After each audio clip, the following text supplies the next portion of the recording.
chachamaa mwilini. Watoto wiki ya pili wamefukuzwa shuleni, na mtaani sina mali, nimeenda mwana madeni. Mama toto wae kazini kwangu kape taarifa, kama kuna msaada wote bonja naweza kupa. Alifajiri na yapata mama akajidamka, tukagana vizuri kazini kwangu akaibuka. Kufika pale bila ya kuipoteza mida, akaingia ofisini na kwanza kueleza shida. Okay, bosi akamkubalia na pesa kampatia, kumbe tayari alikuwa ameshamzimia. Ili kumkoreza pesa kamuongeza, ikamongezi mpaka mtangaza.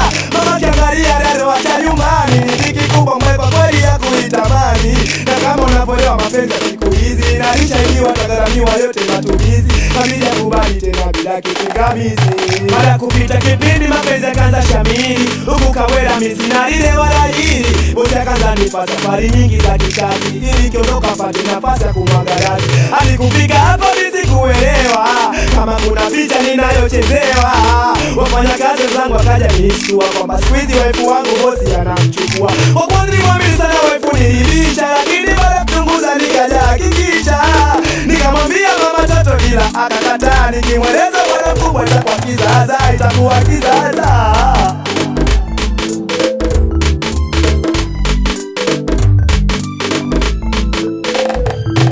Wanasema subari bora niangamie, wengine wanasema ili nivumilie, wengine wapi nitapata ajira niambie, na elimu yangu ndio vile mwenzangu na mie.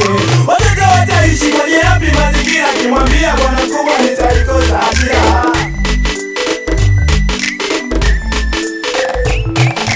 Taswira yangu ilipoanza kosa mwangaza, na afya kaanza dhofika kwa ajili ya kuwaza.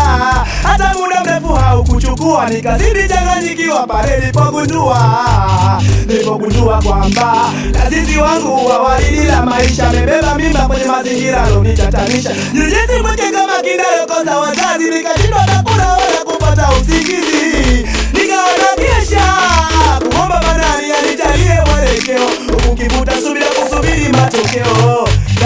Ila sikuamini yangu macho ilipofika kipindi ambacho waifu wangu alipojifungua ujauzito. Kuzaliwa mtoto kafanana na yule Kizito, akili kanituma chupa panga na urungu, ili nenda kumdhuru ule mtoto kwa uchungu. Nahisi malaika walipoza jazba zangu na kunikumbusha kuwa kile ni kiumbe cha Mungu.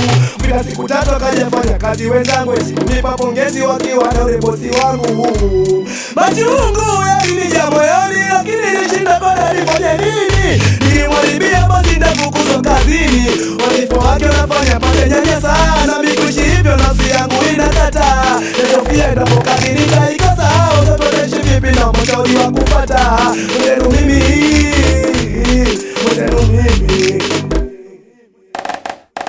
Wanasema subari bora niangalie, wengine wanasema ili nivumilie, wengine wapi nitapata ajira niambie, na elimu yangu ndio vile mwenzangu na mie. Watoto wataishi kwenye yapi mazingira, kimwambia bwana mkubwa nitaikosa ajira. Wanasema subari bora niangalie, wengine wanasema ili nivumilie, wengine wapi nitapata ajira niambie, na elimu yangu ndio vile mwenzangu na mie. Watoto wataishi kwenye yapi mazingira, kimwambia bwana mkubwa nitaikosa ajira. Mwaribia huyo mkate kidafu, bosi mkurugenzi tambi manager. Tumekwenda kaja kusaidia wateja, sana umefanya nini kufanya kazi mwenzetu? Tumemshuria mkendo maana analalamika, hakuna lingine Feruzi hataki kuwajibika. Sikiliza mwanangu Feruzi, hapa atoke mtu, ukisema mwache takuwa umezulumu nafsi. Yanda sijafaa kwa nini kuibosi afya na nyuzi. Mwaribia mzee mbona na sita mkate kidafu mzee hauna mokopa. Naweza natofia familia kuiteketeza, nyumbani nayokaa ni mali ya shirika. Nitaishi wapi bosi akikasirika? Uko mzima mimi unanitegemea, na mimi kazini pale ndo nilipoegemea. Tokana na unyama bosi alionitendea, wengine wanashauri eti kwa mganga ningemwendea. Feruzi basi hebu tuliza nafsi, pole sana kwa mkasa wa bosi.